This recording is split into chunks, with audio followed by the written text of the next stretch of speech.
New life classes में आपका स्वागत है बाबू। आइए आगे चलते हैं आज।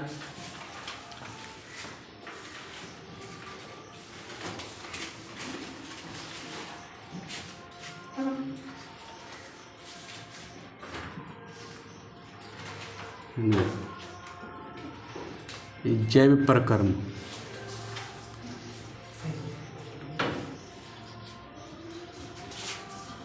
जैव प्रक्रम है नहीं। आज इसका अंतिम क्लास होगा बाबू, है नहीं। ये आज इसका ये अंतिम क्लास होगा, पार्ट 3, है नहीं। कल पढ़ाए थे हम आपको सीकम नहीं, कायम पढ़ाए थे नहीं। अमाशय में भोजन को जो पचता है तो पचे को हम क्या कहते हैं, कायम कहते हैं। चलिए आज हेडिंग डालिएगा छोटी आंत। आगे बढ़ते हैं बाबू। छोटी आंत, छोटी आंत है नहीं, छोटी आंत। चलिए आइए छोटी आंत देखिए। छोटी आंत जो होती है वो छोटी आंत जो होती है बाबू,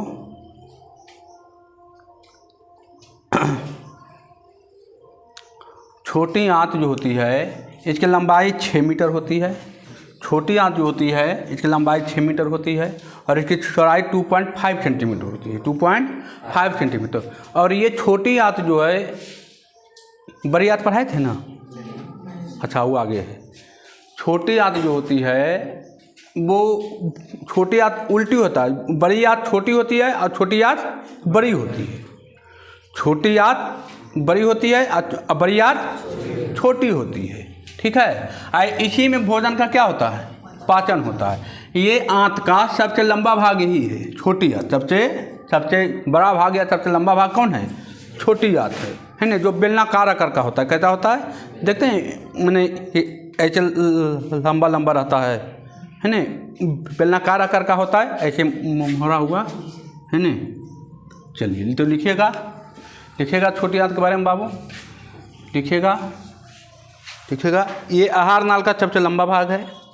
ये आहार नाल का सबसे लंबा भाग है, लिखिएगा। ये आहार नाल का सबसे लंबा भाग है। ये आहार नाल का सबसे लंबा भाग है। अगला पॉइंट, ये बेलनाकार आकार का होता है। ये आहार नाल का सबसे लंबा भाग है। आहार नाल का सबसे लंबा भाग है, सबसे लंबा भाग है। ये बेलनाकार आकार का होता है। ये बेलनाकार आकार का होता है। ये बेलनाकार आकार का होता है। अगला पॉइंट, ये बेलनाकार आकार का होता है। इसमें भोजन का पूर्ण पाचन होता है। इसमें भोजन का पूर्ण पाचन होता है। इसमें भोजन का पूर्ण पाचन होता है, लिखे। इसमें भोजन का पूर्ण पाचन होता है। इसकी लंबाई लगभग 6 मीटर होती है। इसकी लंबाई लगभग 6 मीटर और चौड़ाई 2.5 सेंटीमीटर होती है, लिखे। ये आहार नाल का सबसे लंबा भाग है ना, सबसे लंबा भाग है। ये बेलनाकार आकार का होता है। इसमें भोजन का पूर्ण ऑब्जेक्टिव, अब देखिए यही पूछेगा, भोजन का पूर्ण पाचन कहाँ होता है, छोटी आंत में। ऑब्जेक्टिव निकाल लेगा, पूछेगा छोटी आंत की लंबाई कितनी होती है, 6 मीटर। चौड़ाई कितनी होती है, 2.5 सेंटीमीटर। अगला पॉइंट आ जाइए। तो अब देखिए, जो शाकाहारी जीव होते हैं उसमें छोटी आंत बड़ी होती है। छोटी आंत बड़ी होती है, माने छोटी आंत लंबी होती है। जो मांसाहारी जीव होते हैं उनमें छोटी आंत छोटी आंत छोटी होती है। छोटी आंत क्या होती है,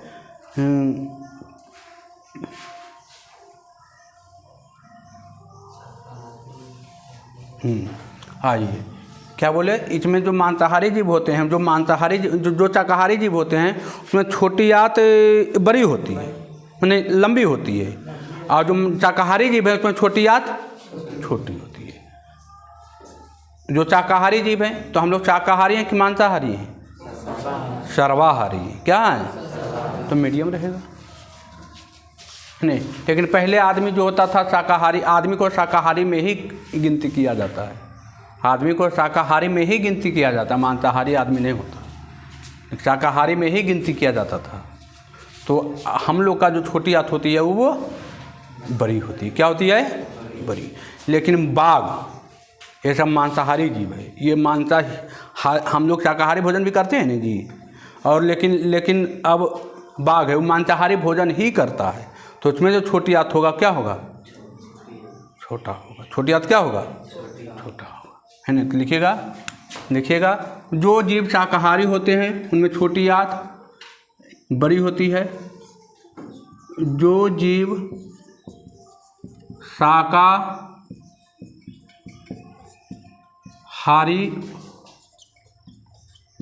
होते हैं उनमें छोटी आंत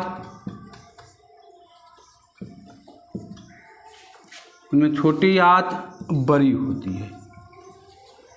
होती है। क्योंकि काहे बड़ी होता है बाबू? तो देखिए, हम लोग शाकाहारी हैं, तो शाकाहारी में क्या होता है, सेलुलोज की जो मात्रा होती है वो ज़्यादा होती है, तो सेलुलोज का ठीक ठाक पाचन हो सके, इसलिए छोटी आंत क्या होती है? बड़ी होती है। तो लिखिएगा जो जीव शाकाहारी होते हैं उनमें छोटी आंत बड़ी होती है, क्योंकि सेलुलोज का पाचन ठीक से हो सके, क्योंकि सेलुलोज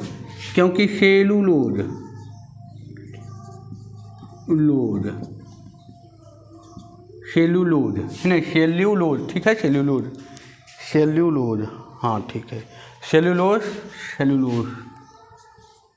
का पाचन ठीक हो सके। जो जीव शाकाहारी होते हैं उनमें छोटी आंत बड़ी होती है, क्योंकि सेलुलोज का पाचन ठीक से हो सके। अब लिखिए जो जीव मांसाहारी होते हैं, लिखिएगा जो जीव मांसाहारी होते हैं, जो जीव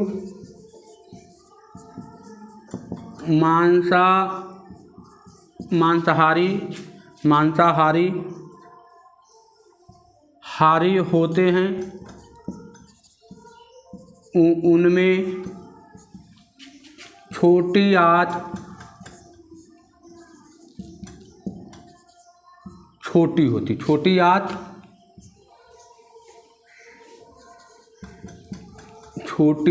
है। अब क्यों छोटी होती है भाई? क्योंकि मांसाहारी में चीज़ में सेलुलोज की मात्रा क्या होती है? कम होती है। सेलुलोज क्या होती है? कम, क्योंकि इसमें सेलुलोज कम होती है,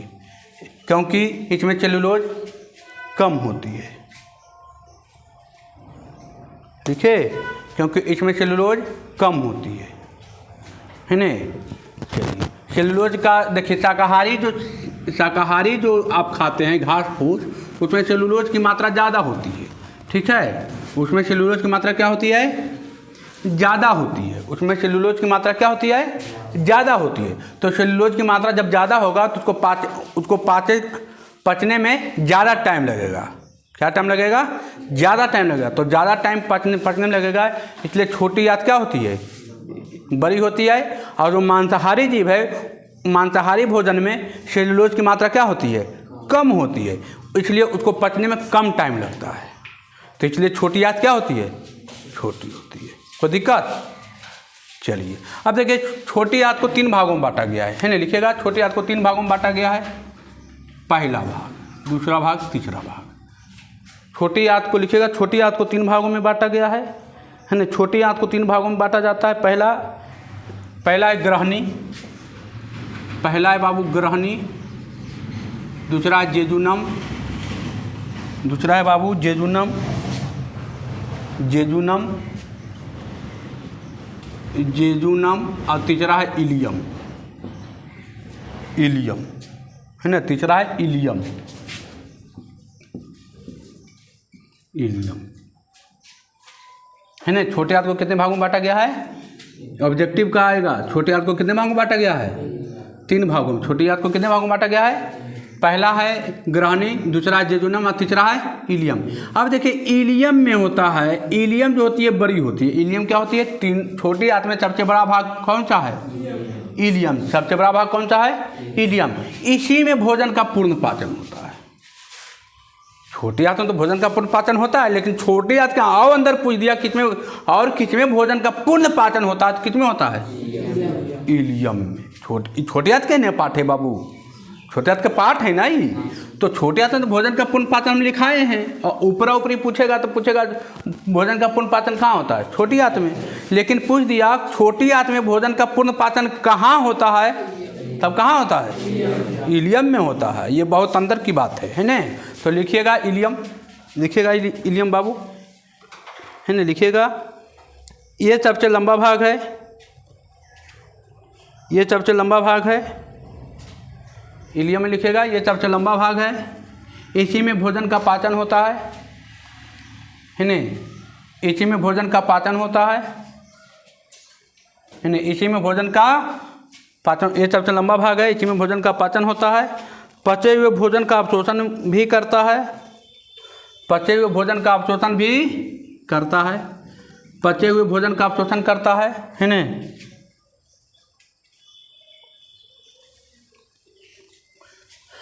पचे हुए भोजन का अवशोषण भी करता है। पचे हुए भोजन का अवशोषण भी करता है। लिखे, ये सबसे लंबा भाग है, इसी में भोजन का पाचन होता है। पचे हुए भोजन का अवशोषण भी करता है। अब देखिए कोई अम्ल लेते हैं, अम्ल कोई किस रूप में लेता है बाबू, किस रूप में पचाता है? तो एमिनो अम्ल के रूप में।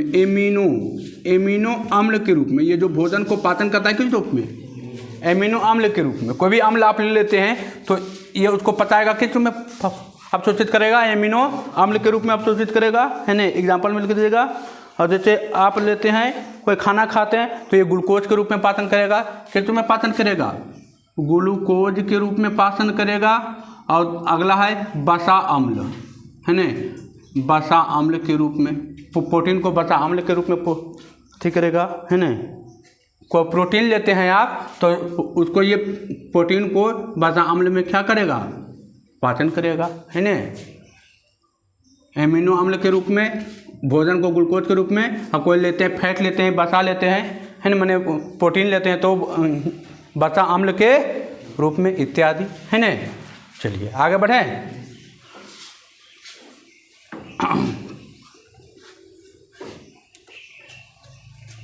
अब आइए बाबू यकृत। अब हेडिंग डालेगा यकृत।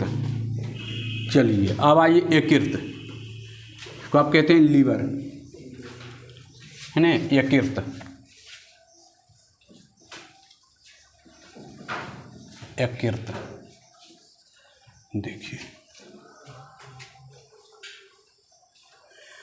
है ना। देखिए यकृत, यकृत जो होता है शरीर की सबसे बड़ी ग्रंथि है। ये जो है मानव शरीर की सबसे बड़ी ग्रंथि कौन है? यकृत। इसका वजन लमसम 1.5 kg होता है। कितना kg होता है? 1.5 kg। इसका जो वजन होता है यकृत का 1.5 kg। कितना kg बाबू? 1.5 kg होता है। तो लिखिएगा, लिखिएगा बाबू, है ना, लिखिएगा। ये शरीर की सबसे बड़ी ग्रंथि है जिसका भार 1.5 kg होता है। ये शरीर की सबसे बड़ी ग्रंथि है जिसका भार 1.5 kg होता है। ये शरीर की सबसे बड़ी ग्रंथि है जिसका भार 1.5 kg होता है। ये शरीर की सबसे बड़ी ग्रंथि है जिसका भार 1.5 kg होता है ना। ये शरीर की सबसे बड़ी ग्रंथि है जिसका भार 1.5 kg होता है। यकृत में, अगला पॉइंट, यकृत में पित्ताशय नामक एक थैली पाई जाती है। यकृत में पित्ताशय नामक एक थैली होती है जो 2 प्रकार के एंजाइम को खराब करती है। पहला, यकृत में लिखे, यकृत में पित्ताशय नामक एक थैली होती है जो दो प्रकार के एंजाइम का निर्माण करता है। पहला पीत जूस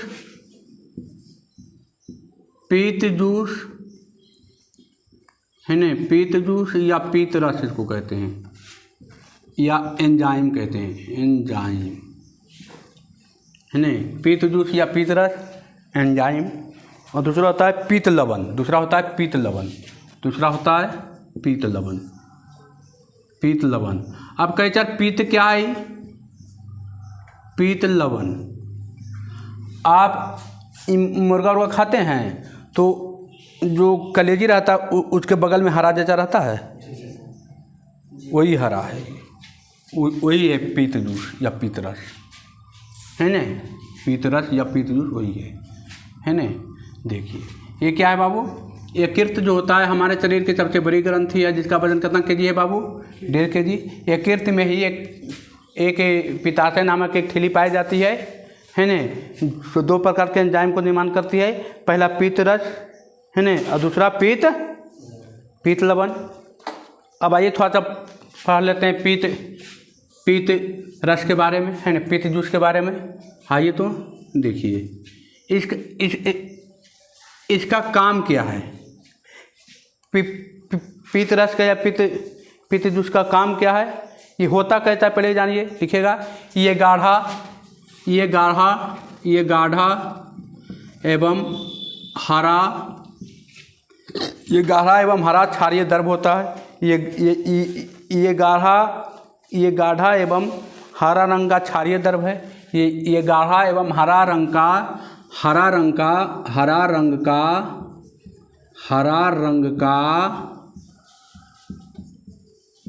क्षारीय द्रव है। ये हरा रंग, ये गाढ़ा एवं हरा रंग का क्षारीय द्रव है ना। अब देखिए ये जब क्षारीय द्रव है बाबू, तो है ना, इसमें कोई एंजाइम पाया, लिखेगा इसमें कोई एंजाइम नहीं पाया जाता, इसमें कोई एंजाइम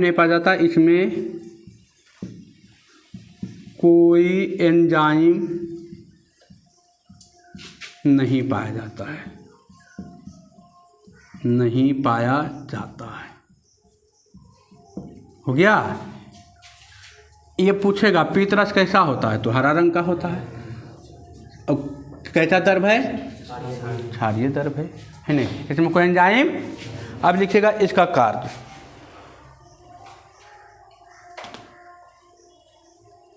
लिखेगा इसके कार्य,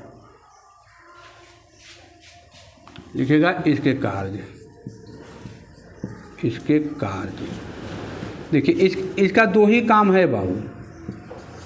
पहला काम है ये भोजन को क्षारीय बनाता है, लिखेगा पहला काम, लिखेगा ये भोजन को क्षारीय बनाने काम करता है।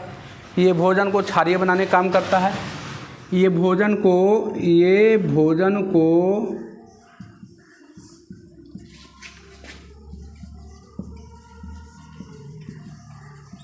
क्षारीय बनाने का काम करता है। ये भोजन को क्षारीय बनाने का काम करता है। और दूसरा क्या करता है? तो ये वसा को तोड़ता है ना, ये वसा को विखंडन करता है, ये वसा को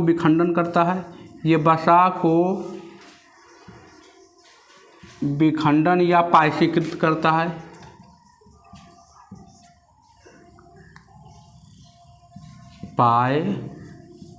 पायसीकृत करता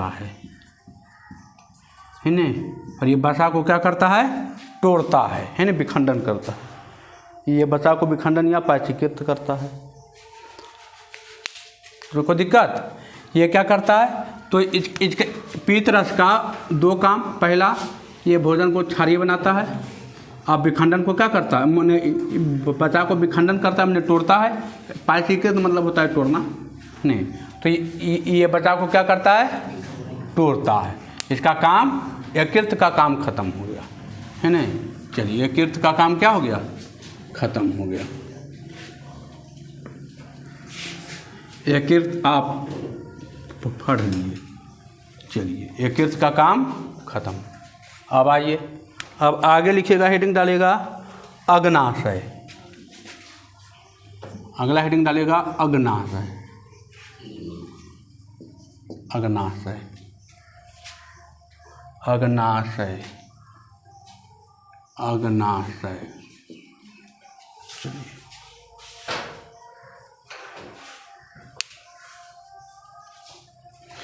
देखिए कहाँ पाया जाता, तो ये आमाशय के ठीक नीचे पीले रंग का होता है। ये आमाशय के ठीक नीचे क्या होता है, पीले रंग का होता है नहीं, एक ग्रंथि होता है जिसे अग्नाशय कहते हैं, लिखिएगा नहीं। ये क्या होता है, आमाशय होता है ना, आमाशय के ठीक नीचे पीले रंग का होता है। आमाशय के ठीक नीचे पीले रंग का होता है, लिखिएगा, लिखिएगा बाबू। ये आमाशय के ठीक नीचे पीले रंग का एक ग्रंथि होती है जिसे अग्नाशय कहते हैं।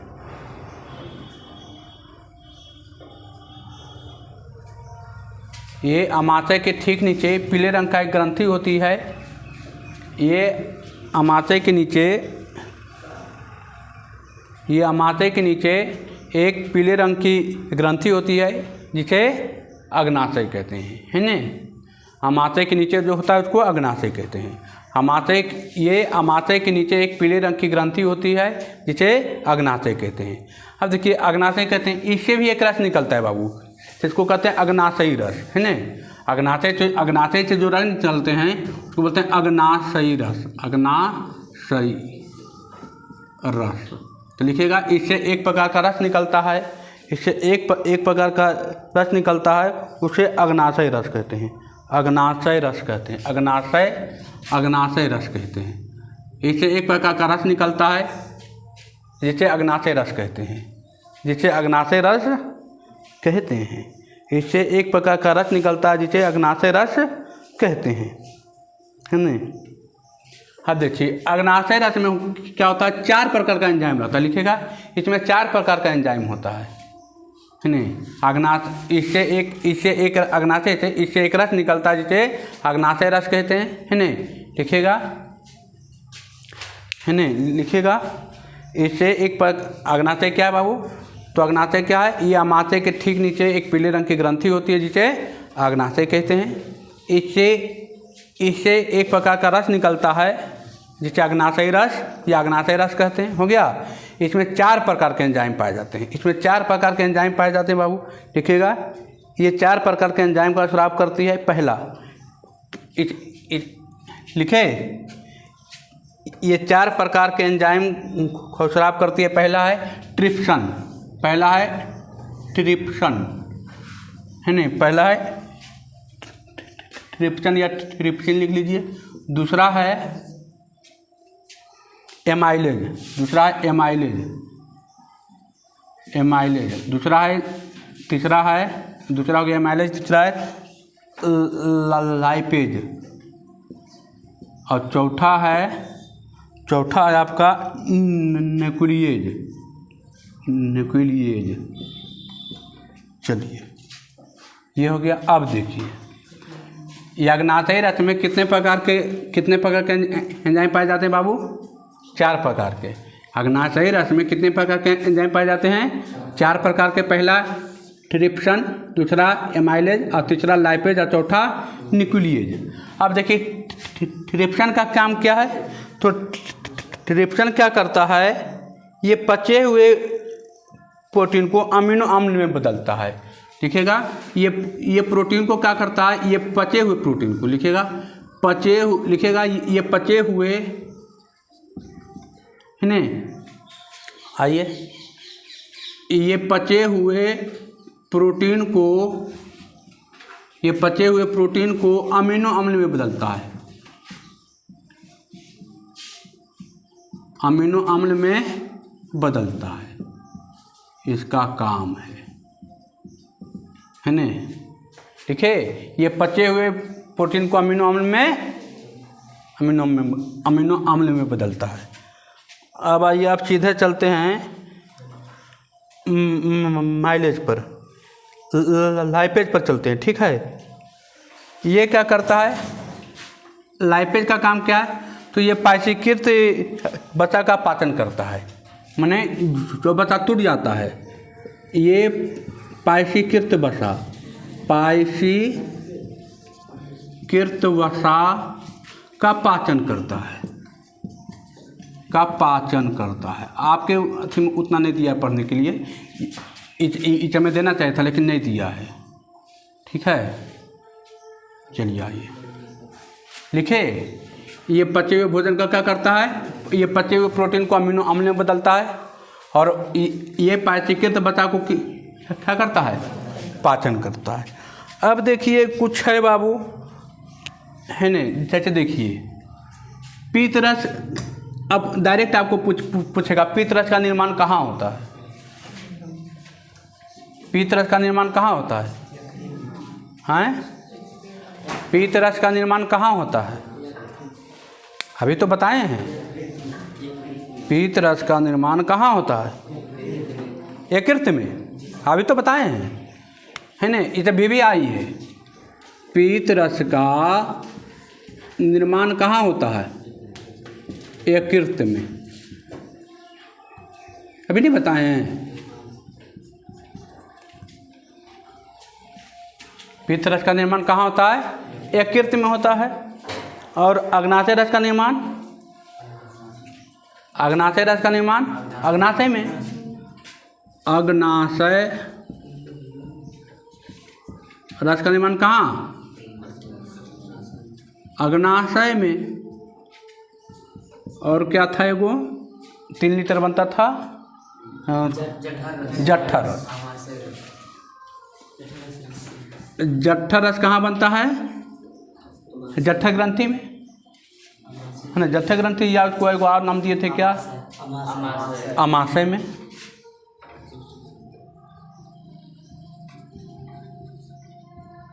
अमाशय, या इसको जठर ग्रंथि भी कहते हैं, जठर ग्रंथि भी कहते हैं। जठर ग्रंथि सही लिख ले, जठर ग्रंथि। अच्छा, एक होता आंतरस, है न, एक होता आंत ग्रंथि, तो आंत रस इससे निकलता, आंत रस, ये कहाँ होता है, आंत ग्रंथि में। बस ये एक पॉइंट यहाँ पर, आंत ग्रंथि, आंत ग्रंथि, आंत ग्रंथि, अच्छा लिख लीजिए, आंत ग्रंथि, है न, आंत ग्रंथि। आंत रस का निर्माण कहाँ होता है, आंत ग्रंथि में, है नहीं। ये सब भी आई बाबू, डायरेक्ट ऑब्जेक्टिव में आ जाएगा, ये सब जो है डायरेक्ट ऑब्जेक्टिव में आएगा। पीत रस का निर्माण कहाँ होता है, यकृत में। अग्नाशय रस का निर्माण कहाँ होता है, अग्नाशय में। जठर रस का निर्माण कहाँ होता है, अग्नाशय। जठर रस का निर्माण कहाँ होता है, अमाशय में या जठर ग्रंथि में। आंत रस का निर्माण कहाँ होता है, आंत ग्रंथि में, है न। अब देखिए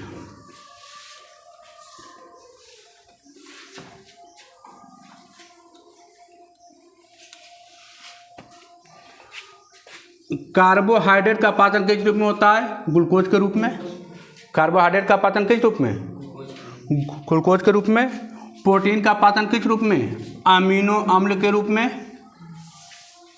है न। और है वो, और है फैट का पाचन फैटिक अम्ल में, वसा अम्ल में, है न। जी मतलब ग्लूकोज, ए मतलब एमिनो अम्ल, अब एफ मतलब वसा, फैट मतलब होता है वसा, अम्ल अम्ल, है ना। ये सब याद रखना, भी आई है बाबू, ठीक है। ये सब भी आई है, यहाँ भी आई है कि पीत रस यकृत में पाया जाता है। अग्नाशय रस अग्नाशय में, जठर ग्रंथि या अमाशय में। आंत रस आंत ग्रंथि में।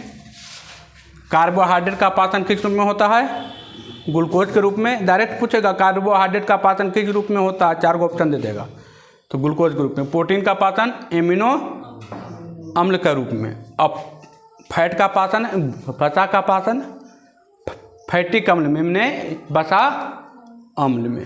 हो गया, चलिए मिटाएं।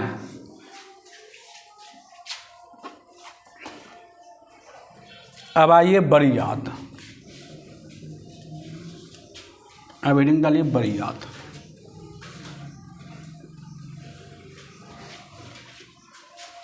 चलिए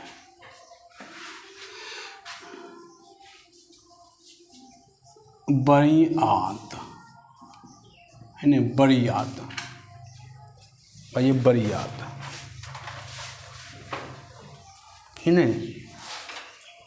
आंत ग्रंथि कहाँ पाया जाता है? आंत रस कहाँ पाया जाता है बाबू? आंत ग्रंथि में, है ना। आंत रस कहाँ पाया जाता है? आंत ग्रंथि में।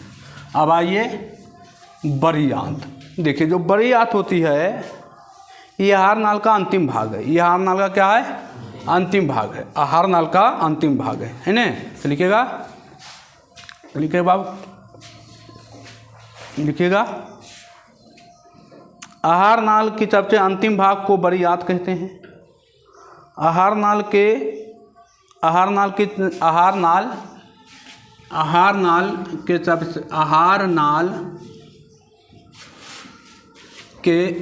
भाग को, आहार नाल के अंतिम भाग को बड़ी आंत कहते हैं। बड़ी आंत कहते हैं। आहार नाल के अंतिम भाग को क्या कहते हैं? बड़ी आंत कहते हैं। अब देखिए बड़ी आंतों को भी दो भागों में बांटा गया। कितने भागों में बांटा गया है? दो भागों में। लिखिएगा, लिखिएगा बाबू, ये दो भागों में बांटा गया है। ये दो भागों में बांटा गया है ना। ये दो भागों में बांटा गया है। पहला भाग है बाबू, ये दो भागों में बांटा गया है। पहला भाग है कोलन और दूसरा भाग है मलाशय। पहला भाग है कोलन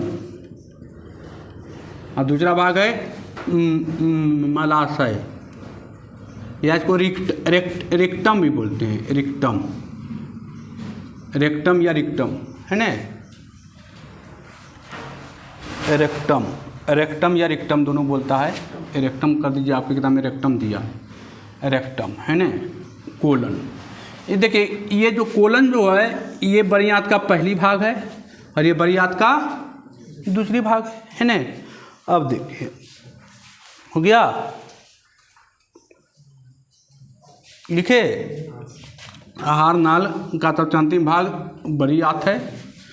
बड़ी आंत को दो भागों में बांटा गया है। पहला भाग है कोलन और दूसरा भाग है मलाशय, या ये अंतिम है। ये अंतिम है, एकदम मलद्वार है ये, है ना।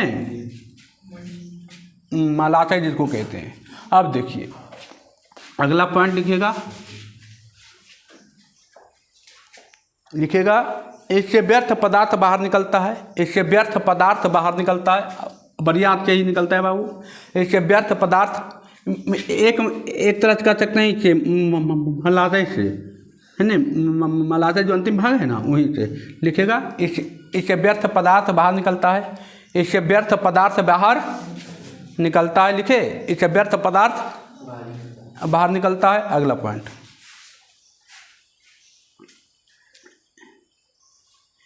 इसी भाग में या इस भाग में जल तथा बचे हुए पोषक तत्व का अवशोषण होता है। इस भाग में जल तथा इस भाग में जल तथा बचे हुए पोषक तत्व का अवशोषण होता है। पोषक पदार्थ का अवशोषण होता है। पोषक पदार्थ का अवशोषण होता है। अवशोषण होता है। लिखे, इससे क्या होता है बाबू? इससे व्यर्थ पदार्थ बाहर निकलता है। इससे व्यर्थ पदार्थ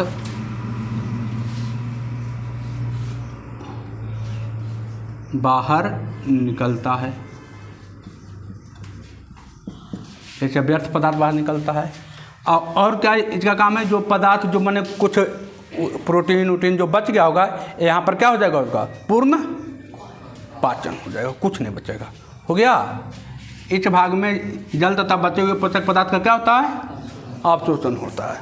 अब आइए, अब देखिए, अब एक पॉइंट है बाबू सीकम। अब एक पॉइंट है सीकम।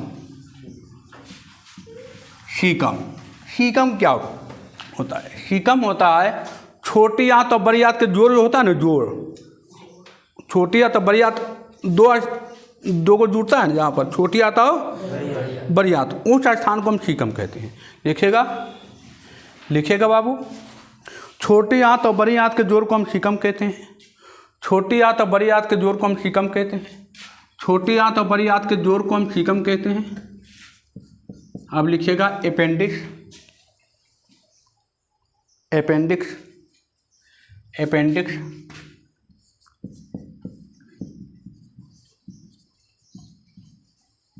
अपेंडिक्स क्या है बाबू? अपेंडिक्स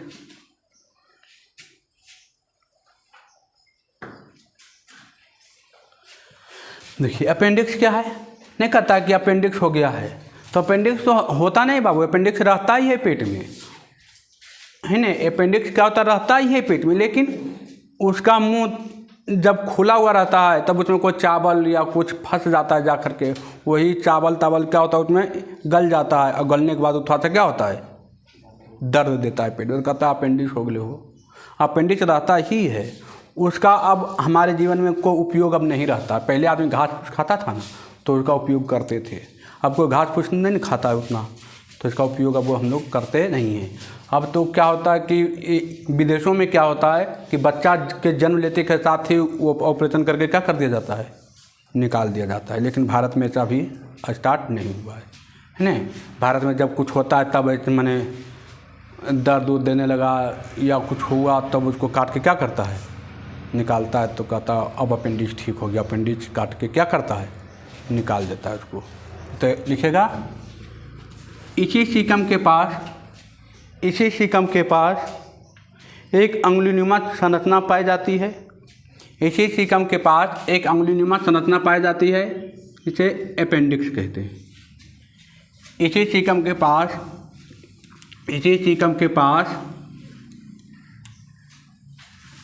देखिए, इसी सीकम के पास एक अंगुलीनुमा संरचना पाई जाती है, जिसे अपेंडिक्स कहते हैं। इसी सीकम के पास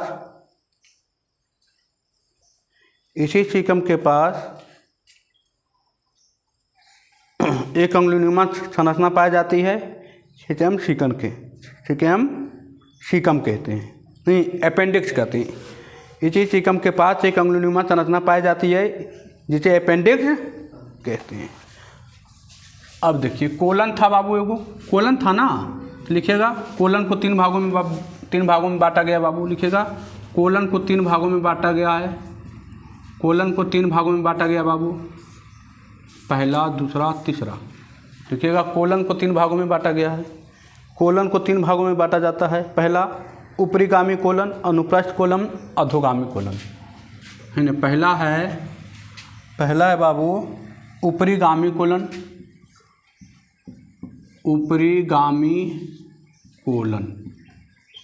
दूसरा है अनुप्रस्थ कोलन,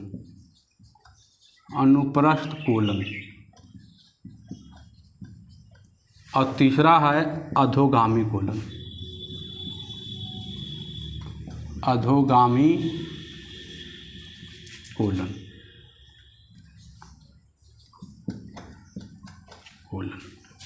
है ना। ऊपरीगामी कोलन, अनुप्रस्थ कोलन, और तीसरा है अधोगामी कोलन। लिखिएगा, अधोगामी में ये कोलन का अंतिम भाग है, ये कोलन का अंतिम भाग है। अधोगामी में लिखिएगा, ये कोलन का अंतिम भाग है, जो मल द्वार से जुड़ा रहता है ना। ये तो ऊपर है बाबू, मैंने यही पढ़ा था कि मल द्वार से कौन जुड़ा रहता है, अधोगामी कोलन। ये कोलन का अंतिम भाग है, जो मल द्वार से जुड़ा रहता है,